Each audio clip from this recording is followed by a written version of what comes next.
I'm so mad we don't have audio of this. I don't know what we're going to do. Rudy Gobert, his long speech here about how the NBA is rigging it for all the teams except for his. It's okay, Tom. I got this. 12 years of French education have prepared me for this moment. Yeah. Here's what Rudy said. It's bullshit. Bullshit. It's not fair. It's really not fair. Every night I've been in this league for 10 years and I try to always give the benefit of the doubt. But it's hard for me to think they're not trying to help the team win tonight. It's hard for me to think they didn't try to help the Warriors the other night or the Sacramento Kings the other night. It's just so obvious. As a basketball player that's been in this league for so long, it's disrespectful and it sucks, to be honest. We work so hard to be in a position to compete with the best, and we just get manipulated into those situations where it impacts the game for the other team too much. They know how to do it. They do it a lot of different ways. Tonight was another way of doing it, but it's all good.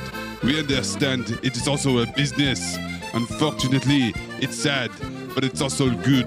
It's really good, but it's true. We understand that we are not the biggest of markets, and we're a team that I think you want to see KD in the playoffs, Steph in the playoffs, you want to see LeBron James in the playoffs. Timberwolves are not there yet. We got to keep putting our head down, keep playing through that, and it's frustrating for sure, especially for me. Zut alors! I was waiting for him to consult Ruben Patterson about his exploits. Oh, God. God bless Rudy. You know how you go to NBA games and there's the mascot and then they have like the inflatable, the wild, wacky inflatable guy. And that's like the secondary mascot. The mascot for Basketball Illuminati is obviously Kyrie, but the secondary inflatable mascot is Rudy Gobert. It's just so obvious, he says. Obvious. I mean, it is. The league for years has been rigging it for the Kings. I mean, they've been how many times to the playoffs in the last 16 years? I believe it was 3 collective bargaining agreements ago, Tom. It's so obvious. It's so obvious what's going on here. The year was 2006, Tom. The Blu-ray was just introduced. Beats by Dre headphones. The PlayStation 3 was coming out. Oh, yes. What a time. The NBA was experimenting with this thing called a luxury tax. Oh. That was the first year of the luxury tax. But he's right, man. Like, there is definitely an anti-Rudy Gobert agenda out there. It is so obvious. For instance, think about it. When you make a basket right under the basket that someone spoon-fed to you, how much does that count for? 2 points. Right. Yeah, but if you shoot it from over there, it's, of course, an extra point for the players that shoot. How is it not obvious? How is it not obvious? It's an anti-Rudy agenda. It's so obvious. And if you look in the box score, I'm not seeing screen assists. I'm not seeing it. Mm-hmm. Talk about it. Do you know how much money Rudy Gobert would have and how many offensive awards he'd have and how many MVPs he'd have if screen assists were in the box score? It's bullshit. Oh, Nikola Jokic, you had a triple-double. You had the most triple-doubles of a center ever with regular assists. Okay, let's count screen assists. Now come back to me. How about that? Now we'll see who's MVP. Mm-hmm. It's just disrespectful. So obvious. It's so obvious. They had the flu run through the locker room the past week. I mean, the NBA, it's obvious what's going on there. Well, where do you think they got that flu? Okay. So there's only a flu in Minnesota's locker room, but no other locker room in the league. Right. No other locker room in the league? Really? Really, league? It makes it so obvious. So obvious. The guy who was really responsible at the outset of the COVID pandemic, what, is he touching microphones and trying to infect everybody in the reporter's room? It's just so obvious looking back. It's so obvious. All the times that Rudy Gobert was unfairly treated by the NBA. Rudy just agrees with us. It's just so obvious that there's a conspiracy in the NBA. There's a conspiracy. And, you know, the most obvious part, of course, is when they are clearly anti-small markets and they will do anything to hamstring the small markets, including prop up even smaller markets. Wow. That's right. Yeah. Yeah. Keep your third eye open with me on this one, folks. They don't like Minnesota because it's a small market. So you know how the NBA works against that? They get a smaller market like Sacramento and they help them out. So obvious. What's going on here is they need not Anthony Edwards, who hasn't been in any movies or anything like that, to push that star player, young player. They need Domantas Sabonis. They need Kevin Huerter. They need those guys to be in the playoffs over anything that's happening in Minnesota. It's plainly obvious. So obvious. It's just so obvious that the NBA doesn't value French players because there's no coveted French players out there. Mm-hmm. Rudy was undervalued coming into the league, and they never treat French players with the respect they deserve. They haven't put any of Victor Wembanyama's games on their app, the NBA app. They haven't put any of those. It's obvious. There's no French players dunking their own 3-point misses. That's so obvious. I asked my kids, hey, you guys excited for Victor Wembanyama? And they said, who? And I said, NBA agenda got to the kids included. Come on, man. It's so obvious. Open your third eye. Suppressing the TikTok algorithms. So obvious. I mean, it's so obvious. I mean, the Portland Trailblazers shut down this scrub, Damian Lillard, so they could bring in Nate Williams, magically makes his NBA debut playing the Minnesota Timberwolves. Mm-hmm. They call him the ringer. Magically, Damian Lillard and Jeremy Grant get sat for guys like Shaquille Harrison, who was brought in on a 10-day contract just in time to play against the Minnesota Timberwolves. John Butler Jr., I've said it from the beginning. He's the best 21% field goal shooter of all time. And no one wants to agree with me. But you know what? Rudy Gobert has a point here. It's plainly obvious that a team with Kevin Knox, John Butler Jr., Shaquille Harrison, Jabari Walker, and Jonathan Williams and Skylar Mays, juggernauts. It's bullshit. Bullshit. Painfully obvious that they rigged the spread of that Portland game, guys. 19.5-point underdogs. That is the biggest upset since 1993 or something, according to ESPN stats and info. But really, they should have been underdogs. Considering all the things that are stacked against them, it's not the biggest upset in the last 30 years. Obviously, they rigged that. Well, it's just so obvious they're trying to make the gamblers money, Tom. Mm-hmm. Third eye open. Rudy knows this. My assignment: uncover why the association inspires more conspiracy theories in volume and salience than any other U.S. sport. So you've heard of the Illuminati. The truth is out there, but so are lies. Your eyes can deceive you. Don't trust them. The NBA has always been controlled by about 8 people. Denial is the most predictable of all human responses. If you're only using 10% of your brain, you don't even know that you're using 10% of your brain. The NBA Illuminati. If coincidences are just coincidences, why do they feel so contrived? The Illuminati. But you start to follow the money, and you don't know where the f*** it's going to take you. It is unspoken. They have influence among other players. The NBA Illuminati. I don't have time for your convenient ignorance. Maybe I'm a conspiracist now as well. That's all it took. Oh, we got books, we got schools. You saw a video on YouTube. Why my eyes, sir? You've never used them before. We are the basketball Illuminati.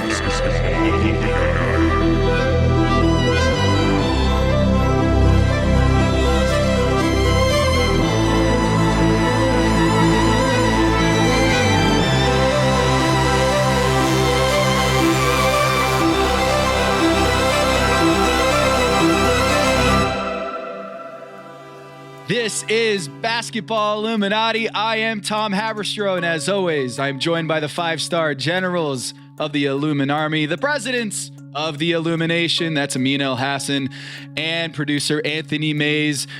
Rudy Gobert, it's so obvious. We know that. Now we need to go into the CBA. The collective bargaining agreement has been agreed to in principle between the Players Association and the NBA. There is no lockout. There is no work stoppage. Tom, is this going to be like Succession where all of a sudden there's not going to be a CBA next week because someone changed their mind at the last minute? Or is this the done deal? Well, we'll find out all of that with our resident CBA expert, Keith Smith of Spotrac, going to join us on the program, our truth teller, to break things down in just a moment.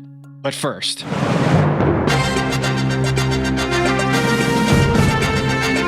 you are listening to The Agenda with Tom Haberstroh and Amin El Hassan. Guys, the fat shaming has truly gotten out of hand. Zion? Oh, no. I'm not talking about Zion. Oh, sorry. The other one. The other one? Yeah, Raymond Felton. What? Sorry, not Raymond Felton. Kenny Lofton Jr. got called up? No, man. Hey, he's not fat. He's just big boned. That's fat praising. when we talk about Kenny Lofton Jr. Yeah. It's not shaming. Listen to what the Hawks fans did the other night with Luka Doncic at the line.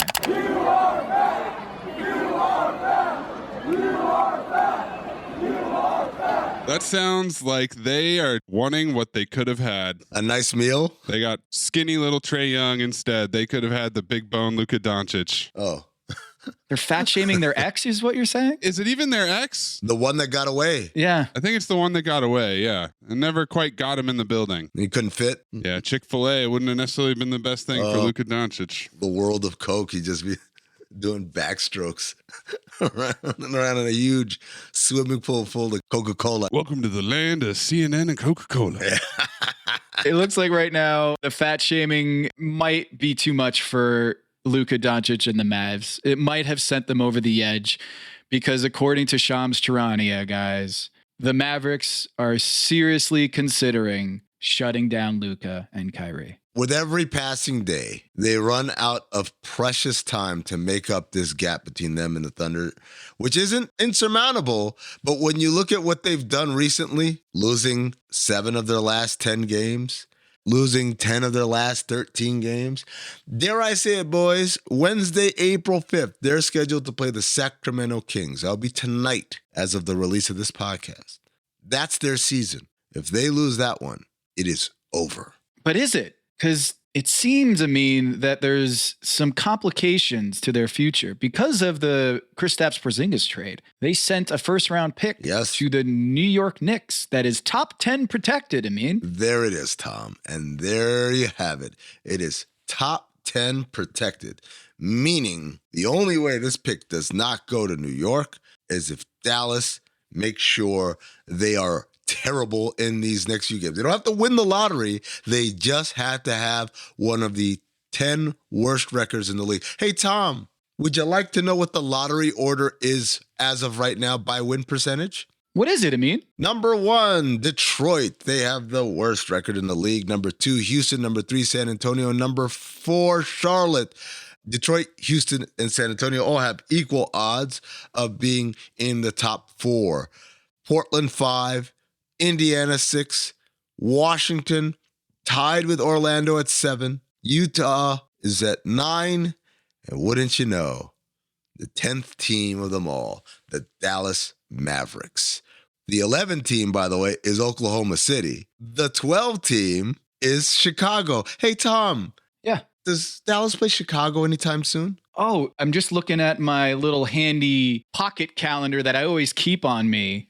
Sometimes I do the fridge magnet. The fridge magnet one is my favorite, yep. But the one that fits in your pocket on all 30 teams, basketball, Illuminati, keep your third eye open, and a foldable schedule in your pocket, in your back pocket. Chicago on Friday, April 7th. Wow, look at that. Mm-hmm. Huh. And so for Dallas to sit out Luka and to drop these 3 games would all but guarantee for them that their pick stays home. Here's the cool thing, too. According to John Hollinger points out the hilarious possibility, he writes, of a tiebreaker knocking the Mavs out of the play-in, but also lost the coin flip with the same team also handing a lottery pick to New York. Here's how it breaks down. If the Mavs tied with OKC for 10th in the West, the Thunder would win the tiebreak. However, provided the Thunder lost in the play-in round, there would also be a coin flip, Mays, between Dallas and OKC. Yes. For which team had the higher pick in the draft?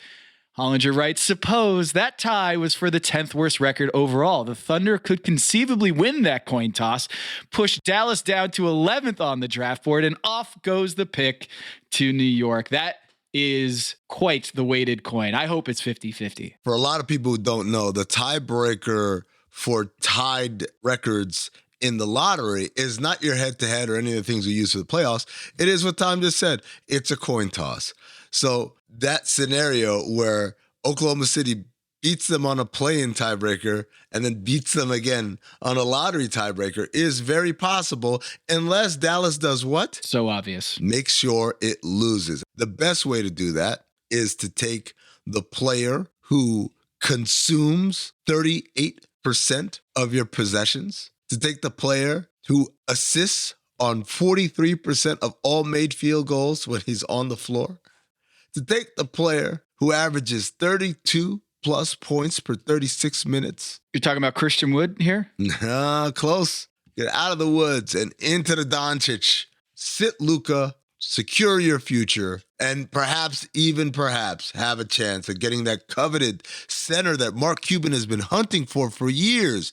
Whether it was Dwight Howard, whether it was Clint Capella, whether it was DeAndre Jordan. Go through all those guys and get the best of them all. A number 1 overall pick in Victor Wembanyama. So, Shams is reporting here that the Mavs are seriously considering tanking, pulling out Luka. Oh, no, sorry. It says here he has a thigh injury. And Kyrie Irving says here he has a foot injury. And that they're just going to pack it in and make sure they get their 2023 pick. That is top 10 protected. But I ask you, is that better, getting that 23 pick? Because remember, it pushes that Knicks pick to 24 and 25, which means because of the Stepien rule, they can't trade 26, but they can trade 27. So if they do get the lottery pick this year, they tank. That's great. But they can only package that with a 2027 first rounder. Okay. So you can get the 23 and the 27 and package that to try to bring in a star this offseason. Tim Hardaway Jr.'s contract, Davis Bertans' contract. Maybe that's like $36 million worth of salary, flotsam that you could throw into a trade for another star and package it with 23 and 27. But if they don't tank, and if they do get into the play-in and do get into the playoffs, or they do get the 11th pick, the Knicks get the 23, but that frees up the 24 and 26. So my question is, what is the goal here for the Dallas Mavericks going forward? Which package is juicier for the Mavericks to trade, to float out there into the NBA ether? The 23 and the 27 or the 24 and the 26? I would say the 23 and the 27 because there's not going to be another Luka Doncic-led team that falls into lottery. Think about that. What we know about the 23 is it's a top 10 pick. Yep. If they end up keeping the 23 pick, the only way they can trade it is after they consummate it. Meaning, whatever happens in the lottery, this pick stays at 10 or 9 or moves up because it could be 1, 2, 3, 4, or wherever they end up. We're assuming they end up 9 or 10.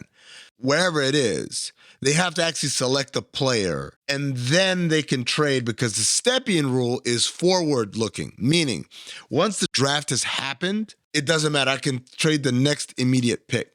So because the 2024 would then be owed to the Knicks, top 10 protected, of course, they could then turn around and trade their 2023 pick the day after the 2023 draft and then package that with a future 2027.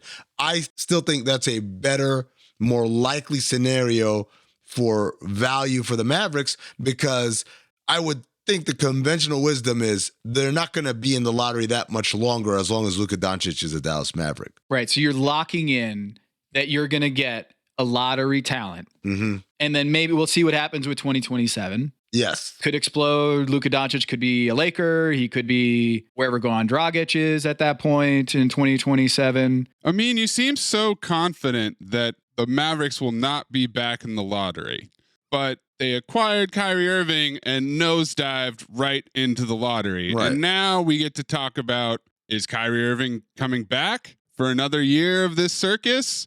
Or is he just going to walk out the door and leave them with a massive cap hole to fill with whatever they can get? So that doesn't seem like the most certain future to me. Well, the thought process is the Dallas Mavericks with Luka Doncic and money to spend can build a team that is playoff bound. What happened to them in the second half of the season after the trade was indicative of they didn't answer their needs. Or I should say, they answered a need by creating new needs. Meaning they answered the need for a secondary scorer type, but then they created a huge need for depth and a huge need for defense by virtue of losing the guys that they lost. Yeah, they took the bubble gum that was plugging a hole and said, let's plug this hole over here with the same bubble gum. Yep. Except they took gum from multiple holes to fill in this one hole and then had everything else spewing out at them. I'm here to chew bubble gum and kick ass, and I'm all out of bubble gum. I'm here to chew bubble gum and solve roster deficiencies, and I'm all out of gum. Well, who is going to be that guy? Who is going to be the guy that fills those holes for the Dallas Mavericks? Because I'm looking at the contracts of guys that they can trade for with that package, the 23, the 27, and cap space, or the contracts of Tim Hardaway Jr. and Davis Bertans.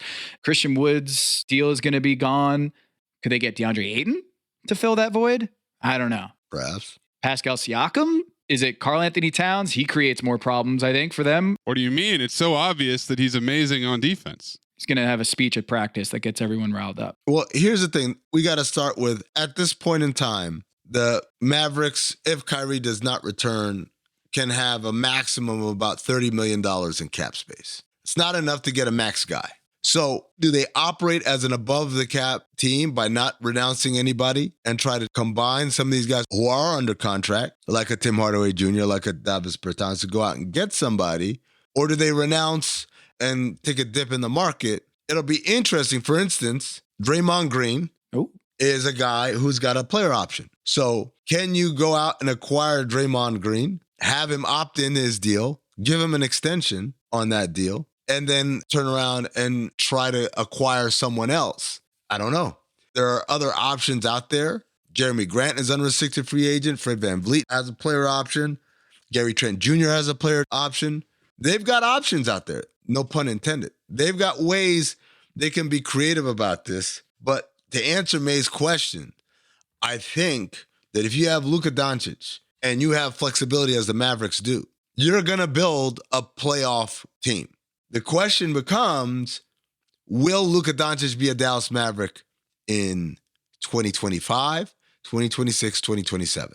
So if I'm a team dealing with the Mavericks, I want the 2023 because, well, I know it's a lottery pick. Yep. It already happened. They drafted the guy, whatever.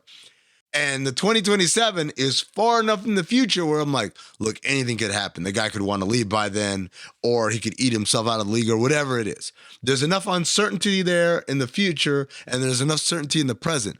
The 24, 25, and 26, that's where you're in that middle phase. And to my money, especially for 24 and 25, I'm betting that a Luka Doncic-led team is not going to be this bad again. Well, we do know that LeBron James loves Luka Doncic. We do know that if he could team up with anybody in the league, it's that guy. Well, that's a trade I didn't see coming. Or did I? Because my third eye's open, and we talked about it already, Tom. That was All-Star Draft. We talked about that. So that was literally 2 months ago almost. Why are we talking about that now? Has it gotten legs anywhere? Well, I do believe that our friend Bill Simmons floated this concept on his recent podcast with Kevin Wildes. We got the sound, right, Maze? You got the sound? This is getting complicated today, guys. I don't think I can play this. We'll have to find a workaround. Oh, no, I got this. Because I've been reading Bill Simmons since I was in college and basically have read and listened to everything he's ever done. Page 2, Tom. I have my half-baked prediction for Draymond next season. I think he ends up in Dallas. If Kyrie and with Luka and LeBron tries to get there eventually, that's my prediction. Kyle, put this on my list of predictions. Yeah, I don't know. It just feels like a Dallas scent. It's just some Dallas stuff that feels kind of scenty to me. It's kind of what they need. Bronny hasn't picked a college yet. Think he's going to factor in the LeBron possibilities too? USC, Lakers, somewhere outside LA. That's going to make me think, LeBron's going to go ring chase. And if you're ring chasing, you're going to make a list of the best 5 guys in the league. And it starts with Luka.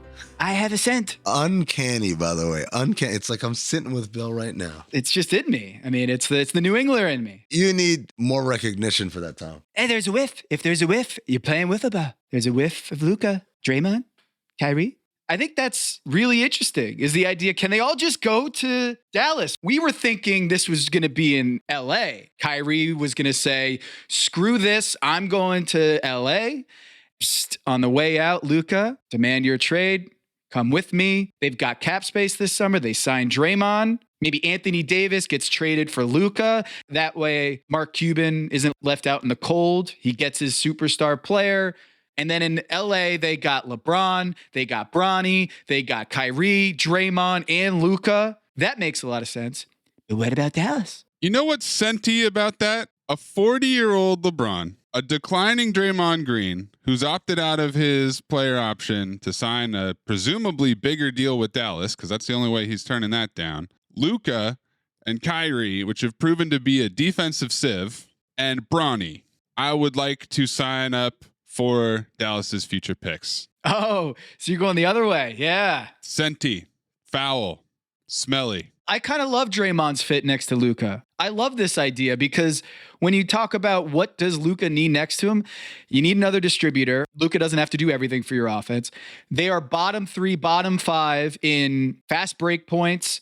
They're bottom 5 in defense. They're bottom 5 in second chance points on both ends of the floor. They just don't rebound. Draymond fills an enormous hole for them. He does the things that you need. A leader, a fiery guy who can step to everybody in the league. Mm-hmm. He's a distributor. He gets out in the open break. Defense. Luka doesn't want to run. Draymond wants to run. So he can run that initial break. And then Luka comes back. Oh, no. We just stopped the Draymond break and now we got to deal with Luka. I love Draymond Green as a fit next to Luka. My worry is, of course, the age. And then to Maze's point, you're getting a 40-year-old LeBron and you're handing the keys to the franchise to Bronny and LeBron.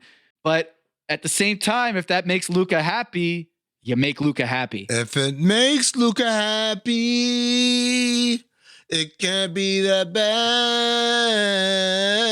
If it makes Luka happy, then why the hell is Bronny so sad? I don't know. That seems a lot of cat machinations to get Kyrie, Draymond, LeBron, Luka all on the same team. What is the NBA going to look like cap-wise going forward?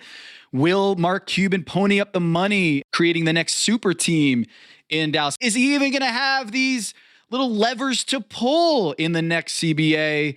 Lots of questions. We're going to try to get as many answers as we can with Keith Smith over at Spotrac, friend of the program. We're going to talk to Keith here in Truth Tellers. Hello, listener. It's producer Maze here to talk to you about Kindred. Now close your eyes like Owen Wilson during a job interview and imagine a way to travel that feels personal, comfortable, and connected without the price tags and the sterile feelings of hotels or short-term rentals. Now open your eyes and stop using your imagination because Kindred has made it very real. That's exactly what they do. Kindred is a members-only home swapping network. It's not a hotel. It's not a short-term rental. It's a smarter way to travel where each stay feels like home. Here's how it works. With Kindred, your home is your ticket. You earn credits by hosting fellow Kindred members, and then you use those credits to stay in over 220,000 homes in more than 100 cities worldwide. There are no hotel costs or rental fees, just the credits that you've earned. Every stay comes with white glove service, 24/7 trip support, and $100,000 in host protection. Make it easier for you to travel and enjoy yourself and not worry about details. I've used Kindred and I found an amazing home for a weekend getaway in an idyllic location with amazing views and great ambiance. It had everything I needed. And the best part was, it cost me $0. So apply now at livekindred.com and use code DINGS to join for free. Plus, you'll earn 5 nights of travel credit just for signing up. That's right, that's 5 whole nights for free at livekindred, KINDRED.com, code DINGS, DINGS, livekindred.com, code DINGS. Listener, listen up. This is important, okay? I'm going to try to save you some money here. If you're still overpaying for wireless, it's time to say yes to saying no. At Mint Mobile, their favorite word is no. You may think like, oh, that's bad. No contracts. No monthly bills, no overages, no hidden fees, no BS. Here's why I said yes to making the switch and getting premium wireless for $15 a month. You heard that correctly. $15 per month. Ditch overpriced wireless and the jaw-dropping monthly bills. And of course, there are all these hidden fees and stuff, but at Mint Mobile, plans start at $15 per month. All the plans come with high-speed data, unlimited talk and text. You're not doing like weekend and nighttime minutes or anything like that. and it's delivered on the nation's largest 5G network. Use your own phone. Don't have to get a new phone. Use your own phone with any Mint Mobile plan and bring your phone number along with all of your existing contacts. I switched months ago. People have asked, did you actually switch? Yes, I actually switched months ago, and I don't know what to do with all this extra money. I've cheated the system here. I've rigged something. This is an Ocean's 11 situation where I'm stealing wireless from Mint. That's how good a deal it is. Ready to say yes to saying no? Make the switch at mintmobile.com/dings. That's DINGS. That's mintmobile.com/dings. Upfront payment of $45 required, equivalent to $15 per month. Limited time new customer offer for first 3 months only. Speeds may slow above 35 gigabytes on unlimited plan. Taxes and fees extra. See Mint Mobile for details. You all think I'm late. Well, I'm not late. And I'm going to stay right here and fight for this lost cause, even if this room gets filled with lies like these. And the Taylors and all their armies come marching into this place. Somebody will listen to me. There's no better way to overpower a trickle of doubt than with a flood of naked truth. But the complexity and the gray lie not in the truth, but what you do with the truth once you have it. What is true and right is true and right for all. You and I both know that that's just not the truth. You can't handle the truth. It's too messy. Keeps them up nights. I'm here because in the end, the truth is worth the risk. Speak a little truth and people lose their minds. I'm a grown man, you can tell me the truth. Why is it people who want the truth never believe it when they hear it? So you know what I'm going to do? I'm going to do something really outrageous. I'm going to tell the truth. This is a real treat for listeners right now. I don't know if people realize this, but a lot of people will attribute the Orlando bubble and the resumption of the NBA season during a pandemic to Adam Silver, to Bob Iger, maybe to the players. But I think the true hero in all this is our guest, Keith Smith of Spotrac. He is the one who came up with the idea and wrote about it well before it was announced, why Walt Disney World would be the ideal spot for the NBA to salvage its season, dated April 16th, 2020. So here he is, Keith Smith himself. Thank you for bringing us basketball during the pandemic. Sure, I'll take it. Hey, I mean, I'll take any credit where I can get it. Boy, talk about a once-in-a-lifetime crossing of my two worlds that I never thought would happen. And let's keep fingers crossed, knock on wood, do what we're going to do, that it never is necessary again. You are a cap guru, someone who's covering the Celtics for a very long time. You're at Spotrac now, where you're writing articles and using the tools, the amazing menu of tools at Spotrac that have contract data, cap data for every team going forward. I really like some of the smaller tools, fines and suspensions when I do a lot of the referee tracking. It's always nice to see like, oh, this is the list of players who have had technicals or any sort of officiating fines or any fines by the league. It's just a really great resource, and your articles are always appreciated to kind of make sense of it all. So thanks for that. Oh, thank you. Yeah, that's a work of a couple people on the team, myself and a guy named Scott Allen, who, had shot him out more on social media, but he doesn't have any. He doesn't live in that world. He's smarter than the rest of us, right? He's stayed away from social media, but he does great work with all that stuff. Your latest piece, looking at the news out of the CBA and the ramifications for the NBA going forward, we've got some of the details in the new CBA. The big headline is we got a deal. We don't have a work stoppage. That's great. So what are the other things that you've seen so far that matter to the NBA fan at home? What is a 120% extension max? Why does that matter, going from 120 to 140? What are the big headline takeaways that you're seeing so far from the news that's trickling out? I think the overall is, without going to a hard cap, which was probably never going to happen. I had folks tell me on both sides that if the NBA had insisted upon that, we would be headed towards a lockout, because they were not going to budge. They were not going to give them that. But outside of that, they have basically put some restrictions, pretty heavy ones, on the most expensive teams. They're calling it the second luxury tax apron, which for me is far too cumbersome and dumb. So I'm just calling it the super tax. And I'm going to force that into the lexicon that they are a super tax team. Because I think if you think about it, yeah, well, Warriors are a super tax team. Okay, cool. I get that immediately.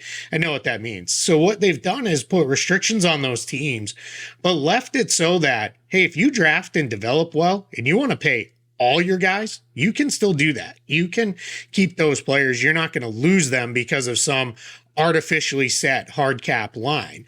You can keep all your guys, but you're not going to be able to add outside talent through adding salary and trades and adding guys through exceptions and the like. We're going to really limit you if you keep all your guys and you get super expensive to minimum contracts, to signing your own draft picks and the like. And then hopefully, and I say hopefully with some skepticism, that'll turn that talent through beefed up exceptions and spending abilities for the lower teams that are not quite as expensive. We'll see if that's how it turns out. I kind of have my doubts. I think cheap teams will stay cheap. I don't know that they're all of a sudden going to be okay, let's start spending all the way up to the tax and maybe we'll dip our toes into this. I don't know that that's how it will go, but that's what they've done, is try to achieve kind of that parity and that balance, I think, between those two sides. Before we get into the specifics of different bullet points, I want to read to you something I'm sure you're familiar with. Draymond Green's initial reactions broadcast to the world via Twitter. And I quote, "Players lose again. Shake my head. Middle and lower spectrum teams don't spend because they don't want to. They want to lose. So increase their spending capabilities just to increase them. They continue to cut out the middle. And this is what we rush into a deal for. Shake my damn head. Never fails." He goes on to say, "Never seen someone go to a table with the assets that make the entire machine go and lose every time. Blasphemous." And then when responding to hearing that the prize money for the championship team of the in-season tournament would be $500K per player, he said, "What happened to the $1 million they said when this idea was first introduced? Sheesh, we lost $500K there too." And finally, he ends with, "I have a lot more to say about this. Guess I'll save it for the pod. I was excited. A deal about to get done. Trash." One, do you agree with Draymond that this was a terrible deal for the players? And two, why do you think he was so adamantly anti this deal? The second question, I think, is easier to answer because it directly impacts him and the team he's on. Yeah. You have cut out the ability for his team to continue to do what they've done over the last several years, which is add players to that mix, like Dante DiVincenzo this year. If these rules are in place this past summer, they wouldn't have been able to sign him. If we go back a few years and they were in place, they wouldn't have been able to add Andrew Wiggins because they took on some salary in that trade. That's not something they'd be able to do. So I think he's looking forward to, hey, if this is fully phased in and I'm still here, I'm not going to be able to have as good a team with me out there on the court in Golden State. I think he reacted just like all of us did to the first initial few reports, which the first initial few reports were, hey, we made it hard on these really expensive teams. And that's really kind of where it was left with that in the in-season tournament. The following day, it came out of, hey, here's what we're going to push into the middle tier teams to make it better for them. And then we got the reports of, hey, here's some new investment vehicles, endorsement vehicles that are open to players that weren't open before. So I think when you look at the total picture, it has a chance to be, I think, a pretty good deal for both sides. I think there were some things they did that are good changes. If I was making the decision myself, I would have gone a little further. I think they just didn't go quite far enough with some of those, the extension rules and those kind of things. But I think it's not as bad as it looked on its face off of the first couple reports because of the way this information was leaked was really poor, in my opinion, where it was just, oh man, we just didn't get a lot of details right away. These drips and drabs of this coming out made it hard to see the total picture. Hey, Keith, does this super tax get put into this CBA if the Celtics win the NBA Finals last year and we didn't have Brian Windhorst calling it a checkbook win on national TV and creating a firestorm out of the idea that the Golden State Warriors bought a championship? If the Celtics win that series, or if the Warriors don't even get to the NBA Finals, are we talking about this super tax right now? Yeah, it's a fair question. I don't know. Maybe not. It might have been one of those things where, hey, it Didn't matter. Look, they spent a bunch of money. I know there's a bunch of people in the league who are like, look at the Clippers. Every year they spend a crap ton of money. Yeah. And they don't win. They haven't won anything. Brooklyn Nets. Yeah. Exactly. Yep. And or though, I think what it is right, we're always scared of the what could happen, sometimes more than the what is actually happening. And I think what a real fear of some of the ownership groups, some of the people who are running the NBA itself is, hey, we need to be careful because in our soft cap world, we could turn into a version of Major League Baseball or a version of the Premier League where there are 5 or 6 teams that can just outspend everybody. And even when they make poor decisions, they spend their way out of those poor decisions because they just have more money coming in. Like you always laugh with Steve Ballmer when, people are like, man, the Clippers are paying a big tax. Yeah. And that's cool. He paid it with the money that fell out of his pockets in his car. He doesn't care. He just wants to have a good team that's competitive. He'll just keep spending and keep spending. So I think it's one of those things where they wanted to address what might happen versus, hey, what's really happening? Because as great as the Warriors run has been, and as cool it was to see them come back around and get back on top again last year, and we'll see how the rest of this season goes for them. We're on the clock with that. I think we all know 2, maybe 3 more seasons on the top end we're going to get out of them as a high level team, and then they're going to become like everybody else and probably reset. The one to me that I think is a little more interesting is the Clippers, because what they could do is, let's say they do start winning, and then all of a sudden it starts turning into, all right, we're down to the last year of a contract for a couple guys making $50 million. Let's turn them into 2 guys who make $60 million. And that's how you keep rolling it forward, and they never come back to the pack. And now, essentially, under this new setup, that's going to be harder to do. So I think they're protecting it, something that could happen versus something that is actually a real problem right now. Speaking of real problems right now, there was a time there where Harden wanted out and Ben Simmons wanted out and all of these franchise players wanted out, and there was a rumbling that, the owners are they're going to react to this. How surprised are you that there was nothing that really addressed the movement of players that's happened over the last few years, particularly players who are under contract for several more years, aren't impending free agents? I'm going to step on my soapbox here for a second with this. For some reason, collectively, a lot of the media and most of the fans have decided it's perfectly fine when a team decides it's not working and they want to trade a player, but the player doesn't have that same agency because you signed a contract. Well, so did the team. And I get why it's okay, right? We root for laundry, right? We root for the team. The team is the stable thing. The guys are going to change every so often. So we're going to root for the team. So I think what happens in this situation is, I don't know that they hate it as much as they pretend they do, because, hey, every time a guy asks for a trade, that's a whole news cycle you get to own, especially if it's a star player. And I think the other piece is it's really hard because very rare is it you get a player in an interview with a member of the media that says, yes, I want to trade. I hate it here. Get me out of here. I want to go. That's once every 20 years we get one of those. So what happens is, how are you going to police it? Because it's, well, who said he wants a trade? We didn't say that. Where's this coming from?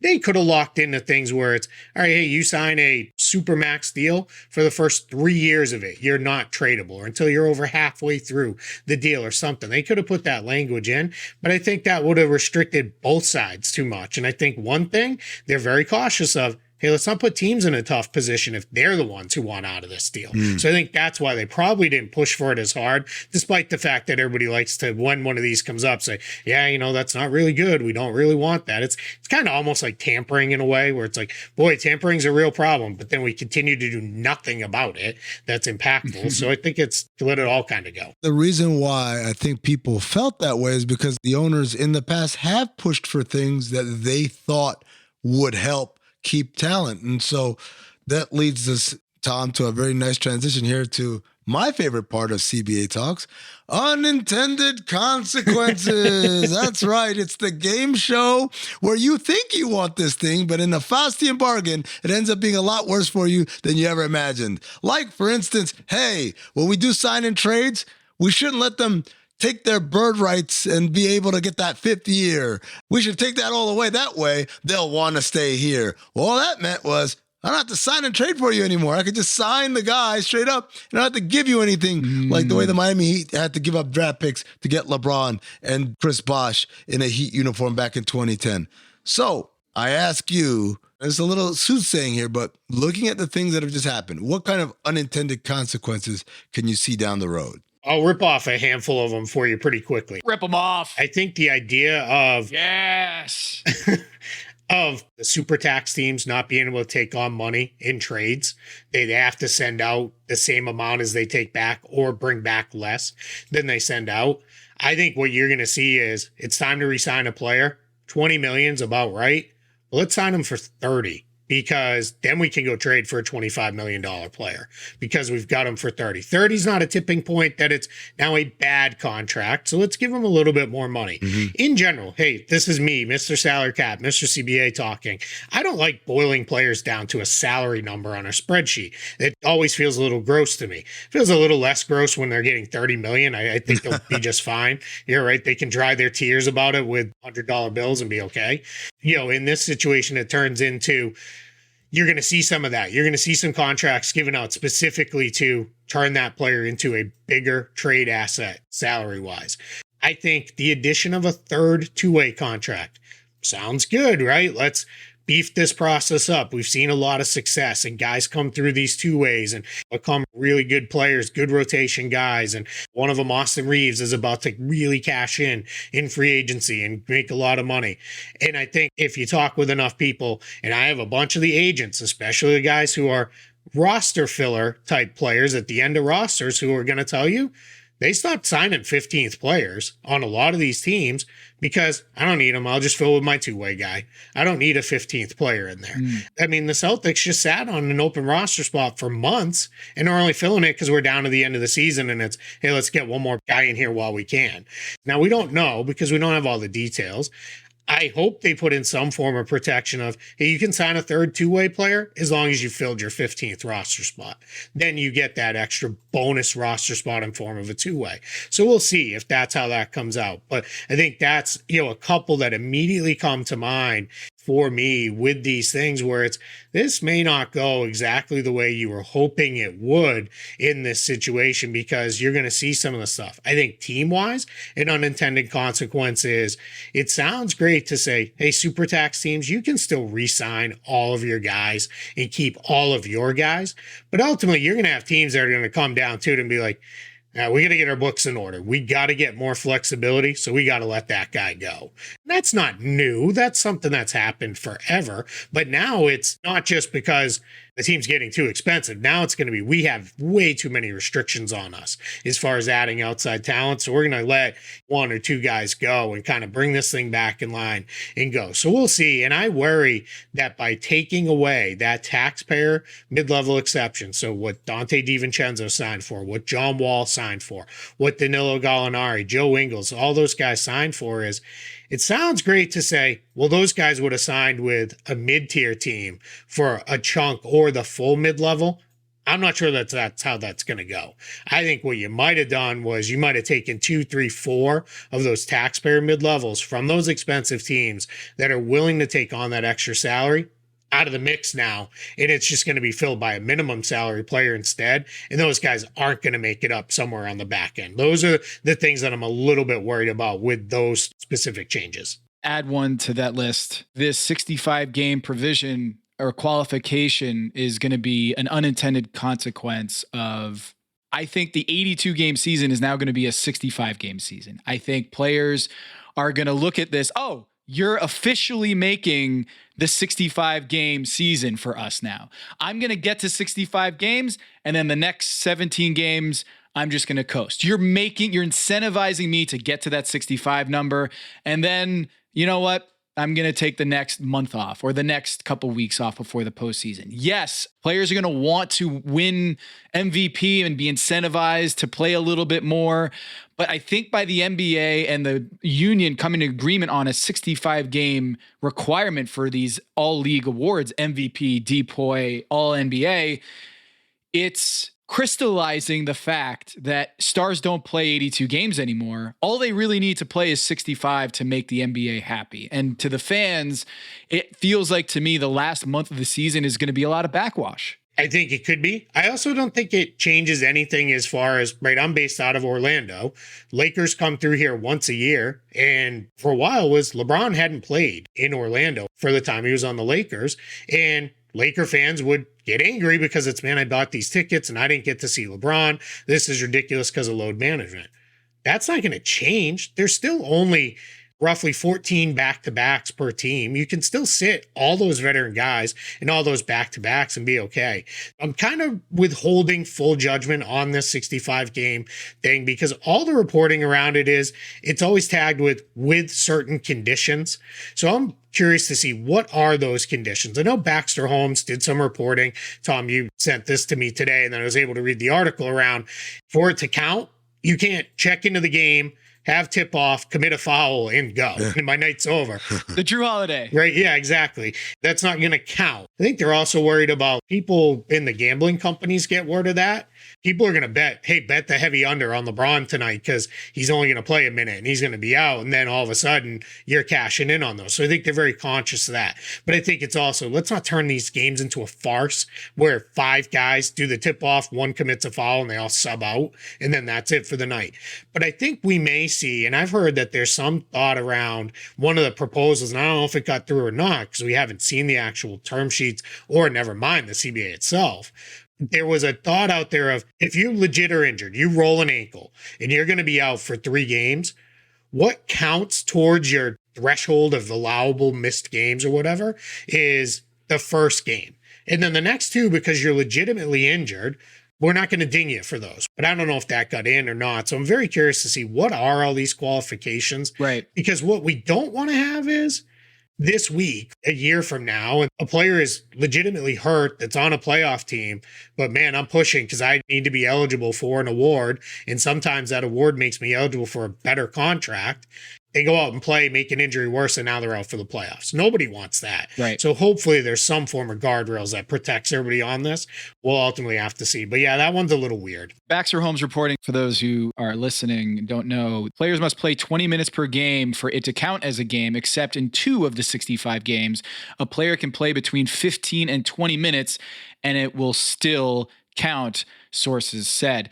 So it reminds me of the Anthony Davis end of Pelicans tenure. The league says you got to play him. You got to play him. And he played the first stint in the first quarter, first stint in the third quarter, and then he was done for the night. So if you look at the game log from February 12th to March 24th, Anthony Davis, a superstar player for the New Orleans Pelicans, who'd switched agents and just about had one leg out the door, had played between 15 and 24 minutes and sat in every fourth quarter during that stretch. So that's what I worry about, is that there's going to be a loophole here that teams are going to try to work their way around it. I don't think it's going to be an epidemic of 20-minute games, but I do think there's ways that they will get around this or essentially fudge the numbers a bit so that they can qualify. Amin, you mentioned potential unintended consequences that emerge from previous CBAs. It seems like with this 65-game limit, they're trying to address load management, saying you need to play at least 65 games. As Tom pointed out, there's the minutes requirements, minimum requirements, but then they introduced the mid-season tournament, and it doesn't seem that there's necessarily any requirements to play in the mid-season tournament. So they've added games to the schedule, and it's very possible those games will be load managed. So, Keith, how does that square up with everything else that is seemingly presented by this new agreement? I don't think it does, right? I mean, that's the simple answer. Is it seems like we're working in a weird push-pull here that's not heading in the same direction with this. The whole in-season tournament, one, people don't like anything that's different. So people are going to instantly go to it's bad. I don't like it. I don't like to play in tournament, right? People screamed and yelled about that. And now I don't know anybody who doesn't like the play-in tournament. Everybody I talk to is like, this thing's awesome. Yeah. This is as close as we get to March Madness in the NBA. Let's go. We want this. 2, I think in general, you put something to win in front of really competitive people, they're going to want to win it. It's going to be, all right, hey, if we got to do this, we might as well win it. I've talked to a handful of guys, not to bring back up the whole bubble stuff again, but leading into that, when people are like, why do players want to play in this? Why does LeBron and Steph Curry and all these guys who make $40 million, why do they care about playing in this? The point was that a lot of those players made to me is, yeah, I'm fine. Who's not fine is the dude on a minimum contract at the end of my bench who may only have a year or two in the league.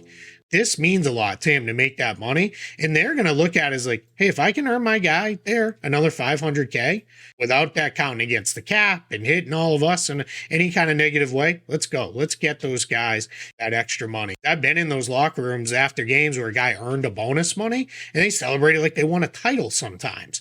That's one of the things where I think you will see people get competitive, but you're also going to have teams that are like, I don't really care about this. I know Adam Silver has modeled it off of European soccer and European basketball. What you see in Europe often with these teams is they don't take it real serious in the early rounds because it's, if we get knocked out, we get knocked out. It's not our main thing anyway. But if, oh, wait, now we have a shot to win. All right, now we're going to go. We're going to play our guys. We're going to try to actually win this thing. And I think that's probably how a lot of these teams will treat it as well. It's kind of like the All-Star game used to be. Yeah. Right? The first couple of quarters, you didn't really care. Then it's like, oh, wait, we have a chance to win this thing. Guys go hard. Yeah, absolutely. I think actually, speaking of All-Star, they're going to do the Final Four in Vegas, which is going to be interesting. That's the early reporting, is that they'll have a round robin part of the tournament and then an Elite Eight. And then they all go for the Final Four, go to Vegas, and the championship teams, basically the two teams that meet in the finals, they're going to have 83 games in the season, but it won't count towards their regular season total. So it's going to be like a free roll in Vegas that they're just going to have a championship that's not going to add to the regular season standings. But if you're the winner, I guess you're kind of pacified by the fact that you get a nice check. But I would still want that win on the ledger. Real quick, I did some research. I'm folding it into this segment, but since the NBA went to an 82-game schedule in 1967, there have been 52 82-game seasons.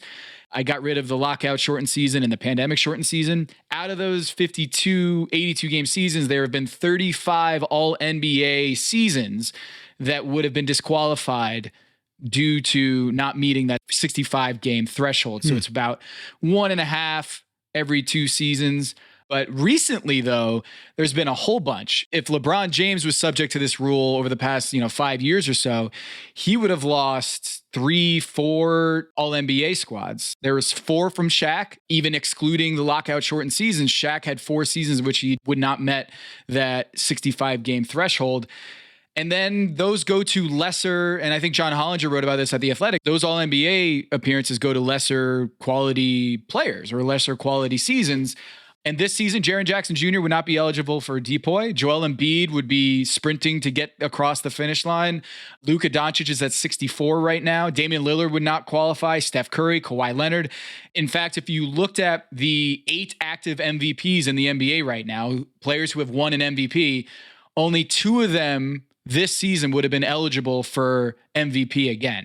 That would be Nikola Jokic and Russell Westbrook would be eligible because they've already clinched that 65 games. So I actually think, Keith, 65 is a pretty high bar to clear looking at the last few seasons and how many games star players have missed.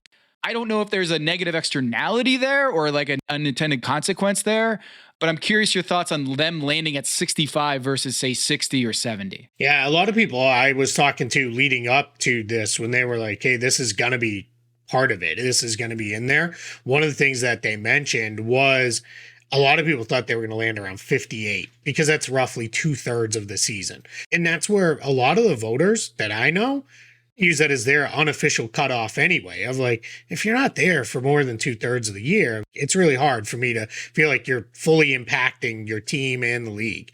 So I think we're into a spot with 65 that feels a little high to me. And that's where I wonder, is the intention, hey, we set it at 65, but we're going to have these handful of qualifiers in there, and the real number's going to slot 58-ish in that range because there'll be a handful of things we can knock out. And to the point that you guys made is, I think what you're going to see, what we saw with Kawhi Leonard over the weekend, you're going to see a lot more teams say, all right, well, we got to get the guy in there on the back-to-back because he's got to hit the game threshold. So at halftime, we're punting. We're out. We're not even going to try to come back. We're just going to sit the guys and go. And that's going to be where it runs to. So that's unfortunate, right? That's not what we want ultimately out of this. So I think that's the unintended consequences. I think you may see some games, even if they're not, completely ridiculous as far as subbing them out 5 seconds in, you may see some games that are played weird. I love the example of Anthony Davis. The guy I instantly go to, this is just when I was really kind of coming into loving this league so much, was Irvin Johnson from the Sonics. That was how his night just worked, right? He played the first 5 minutes of each half, and then you might as well have gone home after the third quarter and never come back in, because that was just how the Sonics used him as a starting center. But we're going to see some weird stuff like that for sure. We did that with Jaron Collins in Phoenix in 2010. I remember that, yeah. When Robin Lopez got hurt, we didn't want to start Channing Frye because we liked the rhythm off the bench. So we started Jaron Collins, and he would literally just start the halves, and that was it. I got to admit, I'm really excited for next year when we're getting down to the wire and we're going to have undeserving people on the all-NBA teams, and we're going to have a defensive player of the year who didn't hit his threshold, and the MVP conversation is just completely screwed because you have to have a minimum to get in. It's going to be chaos, and the one who really wins is the media, as always. We're going to clean up on this. I'll say what I think is going to be crazy with the 65 games. The first time we're right around this point in the year and a player gets sat and the player says, I probably could have played. And I'm just going to use him because he's prominently featuring in a lot of this stuff right now is Jaylen Brown. If it was somebody like him and it was, hey, you cost me a shot at All-NBA and kept me out so you could keep my contract down, the screaming is going to be loud from the rooftops off those ones forever. Or the opposite, Keith. Someone who gets onto the All-NBA team but didn't necessarily deserve it, but now they're eligible for the Supermax. Can't wait, man. Let's go. To me, that's what the issue is with that 65 game thing. It's written to address this issue as if this issue is a player-generated issue. Exactly. The idea of guys not playing. And the reality is, not in every case, but in most cases, this is a team-based issue. So now, instead of incentivizing teams to play their guys, you just added another incentive to not play their guys. Like you said, whether it's a Jaylen Brown issue or whatever, it's like, oh no, I don't want you doing this. That'll cost me more money that I'm not trying to pay.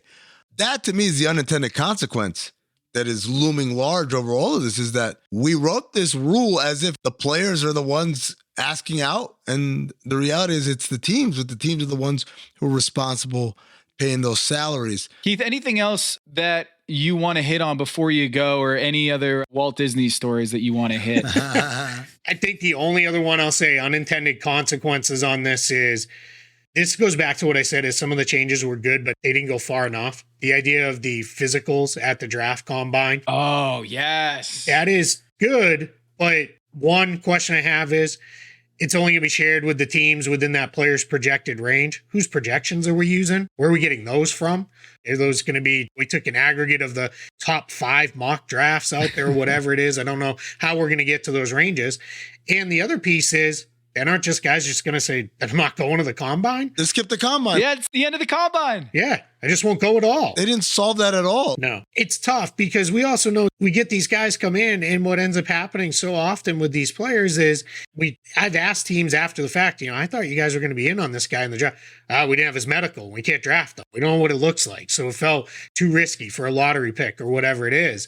And then you end up with these guys come into the league, and sometimes they land in weird spots and they try to engineer where they're going.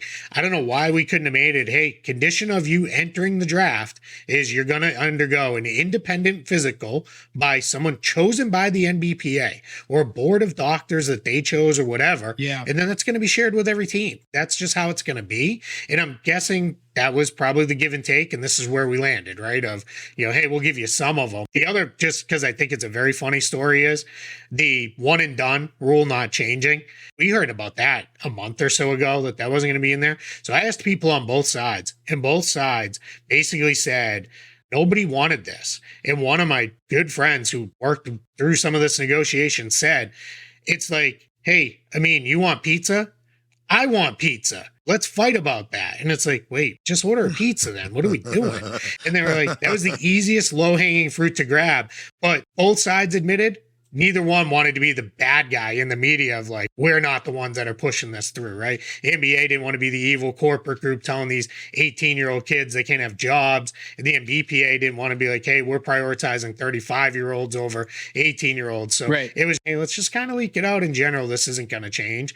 And then we can spin it as, well, NIL, these kids can make money and there's all these pathways now. Everybody's fine. We're all going to get rich in the end. When in reality, it's, come on, let's own it. You didn't want veterans losing jobs to 18-year-olds, and you didn't want to have to go scout some kid in a rural gym in Vermont because you're terrified that, well, we have to see if he's a real player or not. And some owner's nephew saw him play and says he's 6'8" with a great handle, and we show up and he's 5'8" and can't dribble. And it's like, well, it is what it is. We had to check it out anyway. I love how you went with nephew and not what it is a lot more. Just an owner's son. Owner's son, or the owner himself. Or the owner himself. You know, I was traveling through and saw this kid, and I think he can play. And it's like, hey, I mean, you know, every year at NCAA tournament time, I tell the story of people on front office say the worst thing that can happen is an owner watches the NCAA tournament and falls in love with some kid who's not actually good and had a good few weeks. And it's like, oh, no. And they said the only thing worse is when it's a kid from their alma mater, because then you know we're probably drafting him.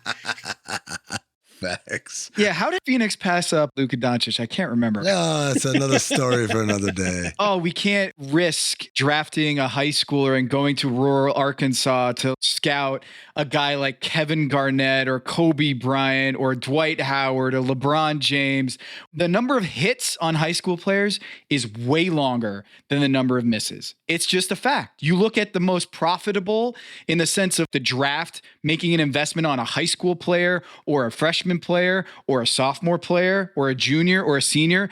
The one that has the best ROI on your investment is the high school guy. Because if you're declaring out of high school, chances are you are a generational talent. There are going to be some misses. There's going to be some exceptions to the rule, the Lenny Cooks of the world or whoever you want to throw in there. But I mean, it does feel like to me that the players who would be going into the draft aren't being represented on either side of the table. There's the players who are already NBA players, and there's owners. But what about the 18-year-olds who are like, I want to be an NBA player tomorrow? I'll be the piece of shit who'll say it out loud. They're not here. You don't matter. To kind of live off of Keith's pizza analogy, it's like, we're ordering a pizza. I'm not polling the people who aren't here. We're having the pizza here. If someone walks in and says, ooh, you guys got pizza, can I have some? Sure, grab what you can get. That's what we got. And that goes back to the combine stuff. Why are we protecting the people coming into the combine about measurements and all that stuff? Who cares? They're not here yet. When they get here, then they'll have rights and then we can figure out how to best take care of NBA players. But the reality is, prior to draft day, they're not NBA players. They're just prospects. Can I make a quick prediction on this one? Yes, please. Get your crystal ball out, Keith. This is going to change, if not by the next CBA 6 years from now, probably sometime within the next decade. Maybe it's one of those side agreements that they come in and change. And I think when it changes is when they have enhanced the G League enough to be a real thing. And what they will do is, you can come in, but if you come in as an 18-year-old straight out of high school, you're going on an extra year added to your contract. But year one, you spend it in the minor league. Mm-hmm. And that's how they'll drive interest to, oh, I got to watch the Maine Celtics tonight because that kid is playing. And that will drive that interest by attaching them with removing some of that risk factor from the team, from, yeah, we don't have to have them taking up one of our valuable 15 roster spots on our team. They're here. They're part of the Celtics, and maybe they can practice with the NBA team and those kind of things. But I think they're leaning towards everything I hear, everything you see them do. They're trying to make the G League a much more viable thing. Right. I think that will be the give and take on this is we're going to let some of these kids in. But the way we're going to let you in is your first year is spent in the minor leagues. Maybe that's you add a third round of the draft. And it is, hey, you're only picking guys in this round that have to go to the G League. We're going to see draft reform and G League reform as we go, probably in conjunction, my guess is, with expansion. Because I also believe when they expand, which it's the worst kept secret in the league. It's coming as soon as the TV deal is done. I think we all know that's going to happen. And I think they're going to make a condition of expansion is you must have a G League team. There's no more Portland and Phoenix hanging out there with, we don't want one, so we're just not going to have one. It's going to be you have to, and they're going to force two upon those teams too with new ownership groups and the like. It'll be 30 full G League teams and off we'll go. And they're going to try to make that a much more viable thing and a pathway for developing young players if they want to skip out on college or whatever the other options are out there. That's Keith Smith of Spotrac, Celtics blog, front office show. You can follow him at Keith Smith NBA. That's KEITHSMITH. In case you don't know how to spell Keith or Smith, NBA. Keith, the godfather of the bubble, one of the smartest CBA follows and smartest NBA follows on the Twitter and in the NBA sphere. Thanks so much for joining us on the Basketball Illuminati podcast and being a truth teller on this program. I appreciate it. Thanks so much for having me.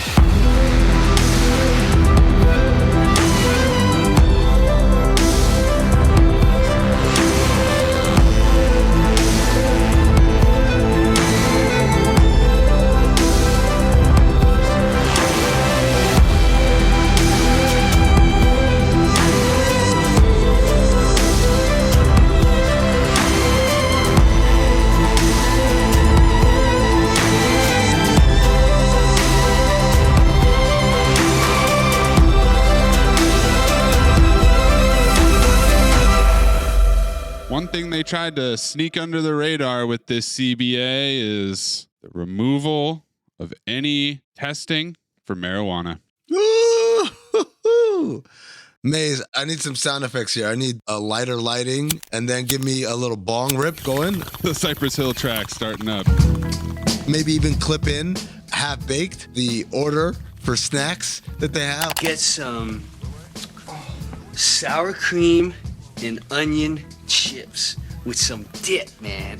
Some beef jerky, some peanut butter. Get some Haagen-Dazs ice cream bars, a whole lot of hot. Make sure chocolate, gotta have chocolate, man. Some popcorn, bread popcorn, graham crackers. Get some Funyuns, man. What else can we clip in here? J.R. Smith. Was there a tree in the air in the bubble? Oh, yeah, we was blowing it down. Okay. Well, yeah, it's the funny thing here is because they haven't been testing since the bubble, or at least as far as I know. Yeah. It's a win that isn't even a win. You're bringing back a win to the team, being like, hey, we got this thing. And they're like, didn't we already have that thing? But it's official, Tom. That's the difference. It's officially official. It's so obvious. But it's not all positive. Yeah. Because there's one thing that we'll never get to experience ever again. An unintended consequence, if you will. And I would just like to pour some bong water out for the Stephen A. Stay off the weed rant. Who are you, Snoop Dogg in the green room? I mean, what the hell is going on? You want to sit there and stay on the weed? We are giving the license to people to get high. Weed. You jeopardize all of that for some weed? Stay off the weed. Your livelihood, millions of dollars, and you can't stay off the weed? Really? Weed? Weed? Really? It's millions of dollars. And all you have to do is stay off the weed. And you can't do it because you want to smoke some weed? He ain't getting busted for using weed. Everything eviscerated, thrown away, confiscated, taken from you because you can't stay off the weed. Stay off the damn weed. How do I say goodbye to what we had? Stay off the weed. Love you, Stephen A. Thank you, Bill Simmons.